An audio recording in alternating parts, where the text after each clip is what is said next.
Kushtia sector এবং কৃষ্ণনগর সেক্টরের sector commander level coordination meeting ছিল।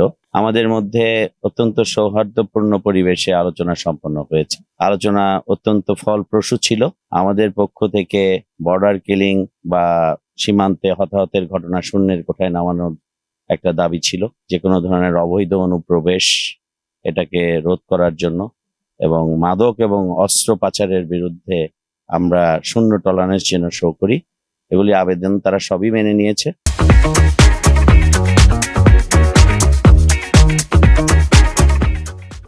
আমাদের একটি স্বার্থের বিষয় ছিল, শূন্য রেখার খুব কাছাকাছি আমাদের একটি রাস্তার সংস্কার কাজ চলার ব্যাপারে তাদের কাছে আবেদন জানিয়েছি। এটা ইতিমধ্যেই তারা ঊর্ধ্বতন কর্তৃপক্ষের কাছে পাঠিয়েছে। সম্মতি সাপেক্ষে আমরা আমাদের সংস্কার কার্যক্রম দ্রুত শুরু করতে পারবো এবং বাকি তাদের পক্ষ থেকেও একই ধরনের আবেদন ছিল।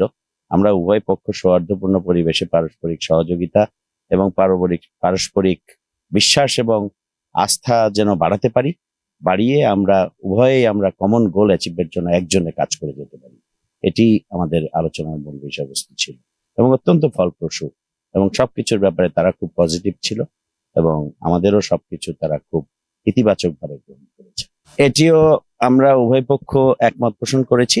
এ ধরনের মৈত্রী ভলিবল ম্যাচ বা ফুটবল ম্যাচ এগুলো আমরা শুরু করব, বা সাইকেল রেসিং খুব শীঘ্রই আমরা এটা শুরু করব। আমরা ইতিমধ্যেই পূর্বে অনেকবারই করা হয়েছে এবং সম্প্রতি হয়তো আমাদের এন্ডে বা তাদের এন্ডে আমরা ভলিবল দিয়ে শুরু করব, এটি আমাদের আলোচনা হয়েছে।